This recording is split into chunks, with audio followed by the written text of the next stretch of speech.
रीवा के Shyam medical college से संबद्ध गांधी मेमोरियल अस्पताल जीएमएच में प्रसव के दौरान एक नवजात और उसकी मां की मौत के बाद परिजनों ने आज भारी हंगामा किया है।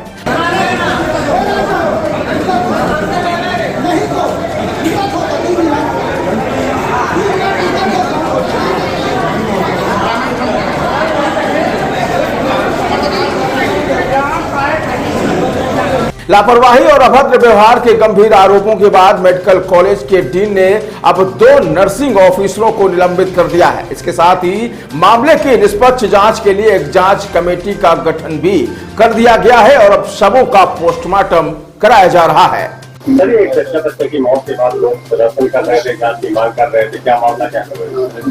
और रात में ये बड़ी दुखद घटना हुई है जिसमें एक जच्चा बच्चा की मृत्यु हुई है। तो उसकी कुछ शिकायतें हैं, परिजनों को समझाए, उन्होंने कुछ शिकायतें दी है, उनकी कुछ मांगे, उनके अनुरूप हम कार्रवाई कर रहे हैं, पोस्टमार्टम करवा रहे हैं जैसा वो चाह रहे थे। जिला चिकित्सालय से डॉक्टर को बुला के भी करवा रहे हैं। नर्स से कुछ नर्स के खिलाफ शिकायत थी तो उसके लिए हमने उनको सस्पेंड भी किया है प्रथम दृष्टया, और एक उच्च स्तरीय जांच कमेटी भी बिठा दी है विभाग अध्यक्षों की, तो इसमें जांच करेंगे। उसके कितने लोग सस्पेंड किए गए हैं? अभी 2 नर्सिंग ऑफिसर्स का नाम आया है तो उसी को किया अभी। परिजनों का आरोप है कि ओटी में उनसे 30,000 रुपए मांगे गए।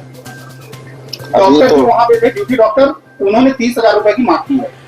अब ये तो जांच का विषय है और इसमें हम जांच करा रहे हैं। देने के बाद ही उसको होश नहीं आया, क्या मानते हैं कि इसमें लापरवाही बरती गई इस मामले में? ये मेडिकल विषय है, मेडिकल विषय में एकदम से बिना जांच के, बिना कोई उसके कह पाना कि क्यों होश में नहीं है, क्या बीमारी और क्या किस वजह से हुई, कारणों की जांच करेगा। सोनल अग्रवाल सर प्रबंधन क्या कार्रवाई करेगा? जो भी जांच में आएगा, जिसके खिलाफ भी कुछ भी निकल के आएगा, उसके खिलाफ कार्रवाई करेंगे, जिम्मेदार जो भी होंगे।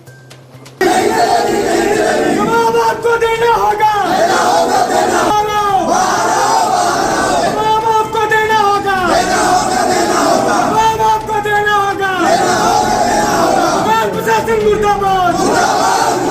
दरअसल मनगवा निवासी कल्पना मिश्रा को 25 अगस्त को प्रसव यानी कि डिलीवरी के लिए गांधी मेमोरियल अस्पताल में भर्ती कराया गया था। परिजनों के अनुसार 26 अगस्त की रात को इलाज में कथित लापरवाही के कारण जच्चा और बच्चा दोनों की मौत हो गई। मौत की खबर मिलते ही गुरुवार की आज सुबह से ही परिजनों का गुस्सा फूट पड़ा। उन्होंने अस्पताल प्रबंधन पर गंभीर आरोप लगाए। आरोप था कि ड्यूटी पर तैनात स्टाफ ने समय पर उचित इलाज नहीं दिया। परिजनों ने नर्सिंग स्टाफ पर दुर्व्यवहार और मिसबिहेवियर करने का भी आरोप लगाया। कार्रवाई की मांग को लेकर परिजनों ने सुबह से ही अस्पताल के मुख्य गेट के बाहर धरना शुरू कर दिया, जिससे परिसर में तनाव की स्थिति बन गई। हंगामे की सूचना मिलते ही मनगवा विधायक नरेंद्र प्रजापति तुरंत गांधी मेमोरियल अस्पताल पहुंचे। उन्होंने पीड़ित परिवार से मुलाकात कर उन्हें ढांढस बंधाया और उनकी मांगों को सुना। इसके बाद विधायक ने अस्पताल प्रबंधन और मेडिकल कॉलेज के वरिष्ठ अधिकारियों के साथ सीधे बातचीत की। जनप्रतिनिधि के हस्तक्षेप और परिजनों के आक्रोश को देखते हुए अस्पताल प्रबंधन की करीब 2 घंटे तक हाई लेवल बैठक चली। बैठक के बाद परिजनों की मांगों और प्राथमिक साक्ष्यों के आधार पर मेडिकल कॉलेज के डीन ने कड़े कदम उठाए। मामले में ड्यूटी में लापरवाही और दुर्व्यवहार के आरोपों में 2 नर्सिंग स्टाफ सदस्यों को तत्काल प्रभाव से सस्पेंड कर दिया गया है। जब मैंने अपराधी बात किया तो मुझे मरना भी तंग आता है। मैं स्वास्थ्य मंत्री भी नहीं रखता हूँ, उसके ऊपर क्या पता लगता हूँ, समझ गया। पर मेरी बच्ची मरी है, एक बच्ची कल रक्षाबंधन के त्योहार है, माता में बदल गया। आपने मुझे क्यों नहीं बताया? मैं बराबर भैया कह रहा हूँ, आपने क्यों नहीं बताया? सीरियस तो क्यों नहीं बताया? पहले सीरियस नहीं थी सर, पहले सीरियस नहीं थी मैडम। वापस किसी की जान ले सकती है। अगर आप मेरा सपोर्ट करोगे तो 3 घंटे तक बेड नहीं मिला तो।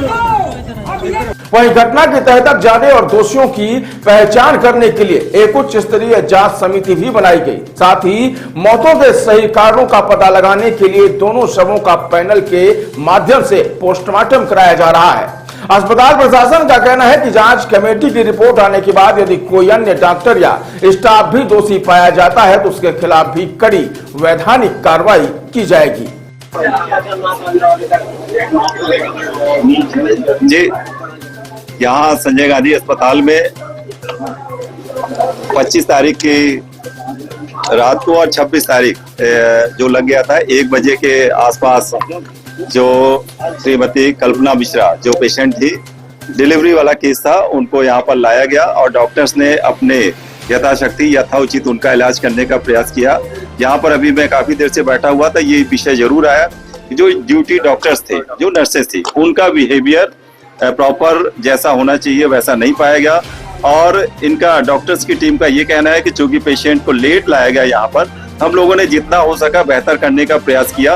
अब अगर उनकी डेथ हो गई है और बच्चा भी अब नहीं है, तो जो उनके परिजन है, उनकी जो मांग है, उनकी मांग को स्वीकार करते हुए कि एक जांच कमेटी गठित की गई है और प्रथम दृष्टया अभी जो भी उससे संबंधित नर्सेज या डॉक्टर्स हैं उनको सस्पेंड भी किया गया है और जांच उपरांत जो भी कार्रवाई सुनिश्चित की जाएगी, जो भी उसमें गिल्टी होगा उसमें पूरी तरीके से कड़ी से कड़ी कार्रवाई होगी। और साथ ही साथ पोस्टमार्टम के लिए भी जो संबंधित परिजन है, उन्होंने ये आग्रह किया कि एक बड़ी टीम यहाँ पर उनका पोस्टमार्टम करे, उसका वीडियोग्राफी हो और जो भी बातें हैं परिजनों की, उसको यहाँ के अस्पताल प्रबंधन ने स्वीकार किया है।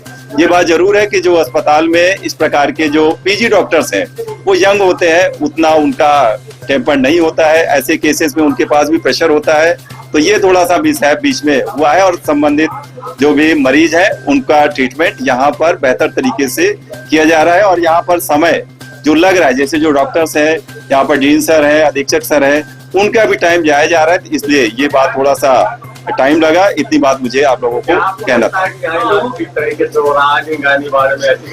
बिल्कुल हो रहा है इलाज, जो भी मरीज सही समय पर, सही टाइम पर प्रॉपर रेफर्ड केस आते हैं या डायरेक्ट भी आते हैं, तो मैं समझता हूँ अपने विंध्य क्षेत्र में यहाँ पर बेस्ट डॉक्टर्स उपलब्ध हैं। पहला तो वोट भी नहीं आया, तो मौत क्यों हो रही है?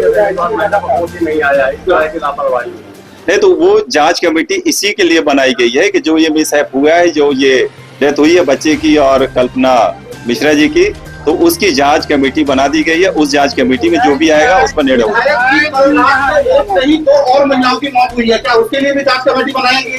नहीं, वो जांच कमेटी अगर उनके परिजन आते हैं या बात करते हैं, तो क्या जांच कमेटी नहीं बनेगी? नहीं तो वो ये अस्पताल है और अस्पताल में कहीं पर कोई भी केस अगर होता है तो वो सामने वाला, यदि आपके माध्यम से भी बात आती है तो उस पर भी जांच कमेटी बैठेगी, सामने वाले का पॉइंट आना चाहिए। और हॉस्पिटल में ट्रीटमेंट होता है, डॉक्टर्स जो पूरा अपना ताकत लगाते हैं, पूरी अपनी जो मेडिकल उनकी शिक्षा रहती है उसका उपयोग करते हैं। कोई भी डॉक्टर ये नहीं चाहता कि हमारा जो मरीज है किसी भी सूरत में उनके साथ कोई भी ऐसा एक्सीडेंट हो या मौत हो, लेकिन उसके बावजूद भी ऐसे केसेस होते हैं। और ऐसे केसेस में कहने का मतलब है कि आफ्टर ट्रीटमेंट भी अगर कोई गुजर गया तो सीधी सी बात है कि हॉस्पिटल है और पूरा अगर प्रयास करने के बाद भी किसी भी व्यक्ति को नहीं बचाया जा सका, डॉक्टर्स रेफर भी कर देते हैं। और अगर रेफर करने के बाद जैसे नागपुर है, अपना भोपाल है, वहां ले जाते हैं, बहुत से मरीज ठीक भी होते हैं। मैं जहां तक समझता हूं कि जो भी केसेस यहाँ पर डॉक्टर्स डील करते हैं वो बेस्ट तरीके से काम करते हैं।